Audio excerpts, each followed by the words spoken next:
Bonjour à tous, hari ini gue mau cerita tentang pendaftaran S1 di Prancis.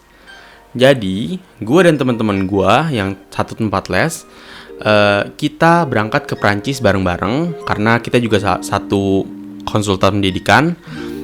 Itu tahun 2015, di pertengahan Januari, ya sekitar tanggal 15, tanggal 16.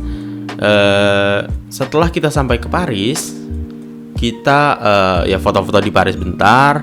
Habis itu kita juga langsung diantar ke kota kecil bernama Besançon, itu di timur Prancis. Nah, setelah kita sampai di Besançon, rencananya kita akan stay di sana minimal sekitar 4 bulanan karena kita akan les lanjutan bahasa Prancis di Besançon. Di akhir Januari sampai dengan awal Februari kita sudah mulai mendaftarkan diri ke universitas-universitas yang kita mau. Yang gue bicarain di sini adalah maksudnya universitas negeri. Ada juga teman-teman yang nggak daftar universitas negeri tapi langsung universitas swasta. Gitu. FYI, untuk universitas negeri dan swasta perbandingannya itu nggak kayak yang di Indonesia. Kalau di Indonesia kan mayoritas orang itu kalau bisa masuk ke negeri nih gitu kan. Cuma mungkin ya sekarang udah mulai berubah lah ya. Maksudnya swasta juga ada prodi-prodi yang bagus di sana gitu kan. Tapi kalau di Prancis itu negeri dan swasta ya sama aja gitu. Nggak jadi yang kayak kalau negeri itu berarti favorit gitu, nggak kayak gitu.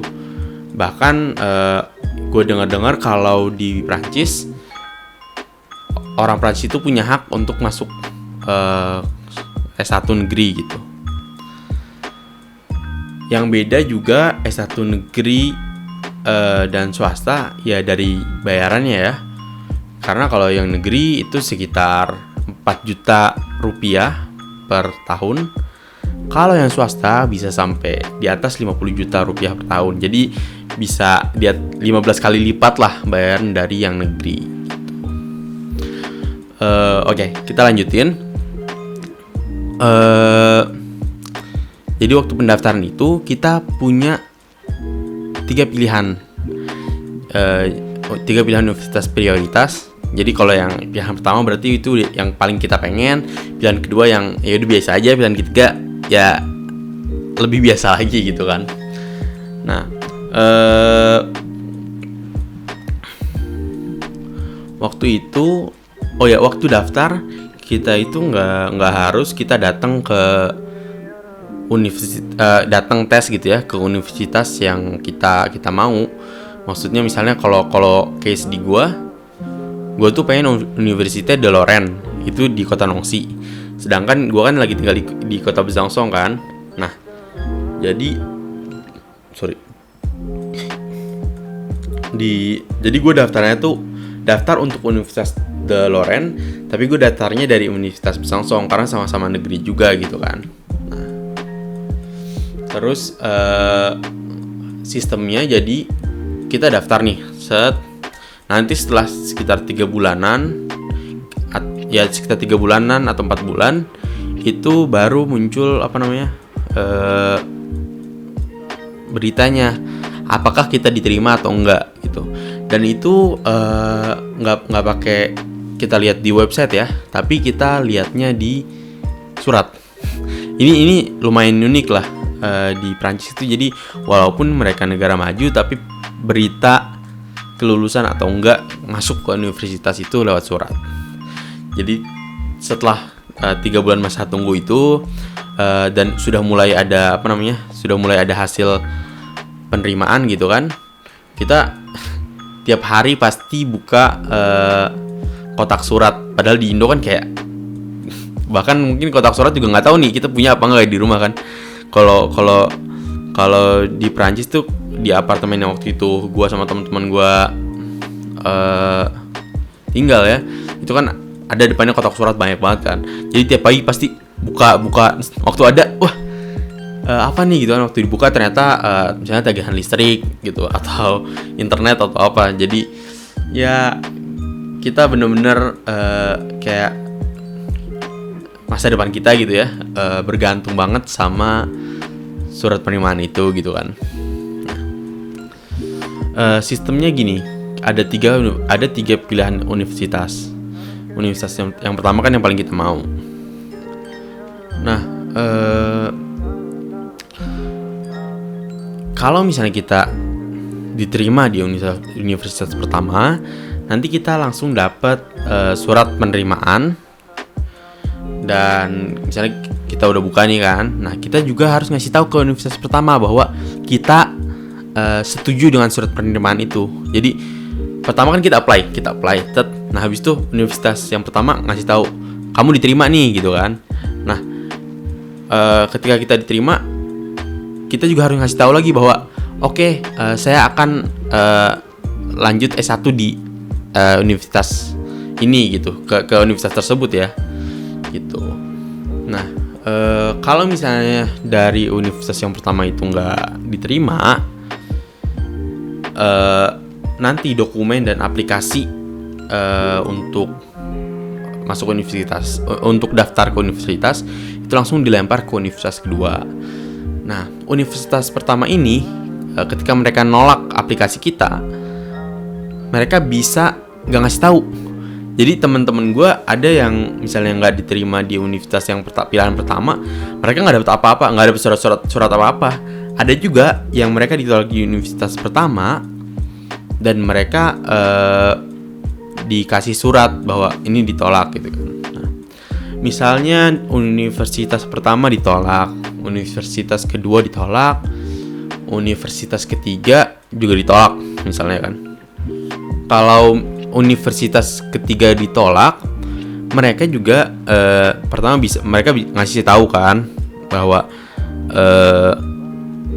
aplikasi pendaftaran kita ke Universitas S1 di Prancis itu ditolak gitu. Bisa cuma surat biasa aja kecil, bisa juga itu surat besar. Jadi kayak surat isinya dokumen-dokumen yang kita apply waktu pertama kali gitu. Nah, itu kan untuk pendaftaran S1 yang negeri ya. Cuma ada juga di samping itu, kita juga waktu itu mendaftar untuk D3. Hitungannya ya kayak D3 lah di Indo.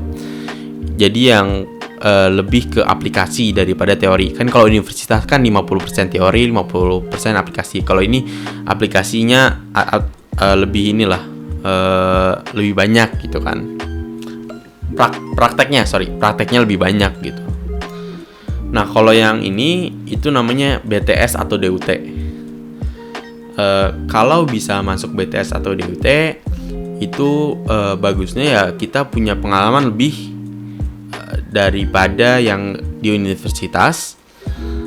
Maksudnya pengalaman dalam hal praktek ya. Misalnya kalau geologi jadi kerja lapangan pasti lebih sering, ngoprek-ngoprek batu juga pasti lebih sering gitu kan.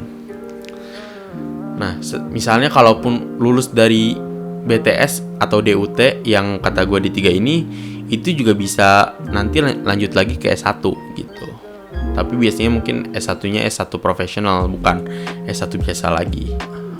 Ini pendapat gue pribadi sih. Cuma menurut gue, kalau jurusan kita itu berkaitan dengan ilmu sosial, itu lebih sulit untuk masuk ke universitas daripada jurusan kita yang IPA atau sains,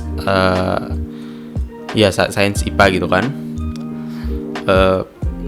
Karena kalau misalnya yang kayak jurusan-jurusan IPA itu kan misalnya matematika nih, kan kayak gue nggak harus bener-bener ngerti kalimatnya apa, tapi kan ada yang bisa dihitung di situ kan, tetap bisa dihitung gitu tanpa ngerti bahasanya. Tapi kalau yang sosial itu kalau nggak ngerti kalimat yang harus dikerjakan apa, terus juga bacaan yang kita baca yang kita nggak ngerti, ya kita nggak bisa ngerjain apa-apa gitu. Dan gue ngeliat juga kayak misalnya dari kakak kelas gue atau dari teman-teman gue yang masuknya jurusan yang bukan sosial gitu ya, yang IPA kebanyakan lebih mudah. Bahkan kan normalnya untuk masuk ke Universitas S1 di Prancis itu level Delft-nya kan B2 lah normalnya ya. Kalau yang sosial bahkan ada yang minta C1 gitu. Maksudnya dia udah punya B2 terus ternyata universitasnya minta yang C1 gitu. Terus juga ada temen gue yang dia tuh masuk ke universitas tapi waktu itu masuknya pakai B1.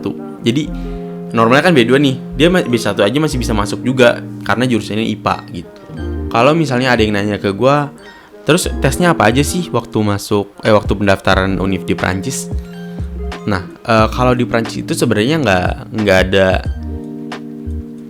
tes yang kayak SBMPTN gitu kayak di Indo ya, atau tes mandiri gitu.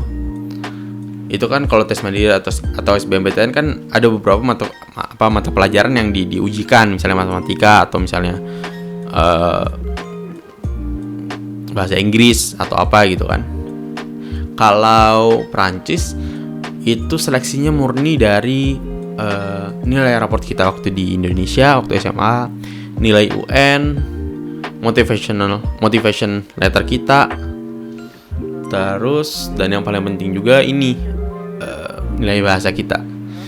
Jadi kalau mau daftar S1 di Prancis, kan kalau nilai raport atau nilai UN kan ya udah lah ya, maksudnya kita misalnya udah lulus ya, kita udah nggak bisa ngapa-ngapain lagi. Tapi yang bisa kita ubah misalnya biar chance masuknya lebih besar, itu kita harus dapat nilai yang bagus untuk ujian bahasa Perancis. Ujian bahasa Perancis kan sebelumnya juga gue udah pernah bilang bahwa ada kan Delft, itu yang ada 6 tingkatan, A1, A2, B1, B2, C1, C2. Makin tinggi berarti itu makin sulit gitu kan. Nah, di samping itu ada juga namanya TCF. Nah, kalau misalnya kemarin waktu gue di Indonesia gue masih belum dapet Delft B2, kan kalau untuk masuk universitas normalnya minimalnya B2 kan untuk daftar gitu. Kalau misalnya gue belum dapet B2, itu gue harus tes TCF. Nah, kalau TCF itu sistemnya kayak TOEFL gitu. Jadi satu tes tapi ada semua level di situ. Jadi ada level dari paling mudah sampai paling susah. Kan kalau Delft kan kita kayak bisa milih nih, gue pengen nyoba level B2 aja deh, atau B1 aja deh, atau A2 aja gitu. Nggak harus berurutan gitu kan. Tapi kalau TCF ya tesnya cuma satu doang. Jadi misalnya kalau Delft dari A1 sampai C2, A1, A2, B1, B2, C1, C2 itu ada 6 tes yang berbeda. Tapi kalau TCF itu satu tes, tapi level kesulitan pertanyaannya itu ada dari yang A1 sampai C2 gitu. Kalau bagi gue sih lebih lebih enak untuk tesnya yang Delft aja, karena kalau Delft kita tes kan, misalnya kita baru belajar B1 kayak case gue gini, kita baru belajar B1 terus kita pengen coba nih tes yang B2 bisa apa enggak gitu kan. Kita coba ternyata bisa kan, ya untung gitu kan, ya untung gitu. Cuma kalau TCF justru itu bener-bener yang ngukur sebenarnya kita di level mana. Mungkin kalau gue TCF ya gue B1 atau B2 awal lah, jadi belum bener-bener B2 gitu kan. Oke, paling gitu dulu aja share gue kali ini. Nanti gue share lagi di video-video selanjutnya. Au revoir.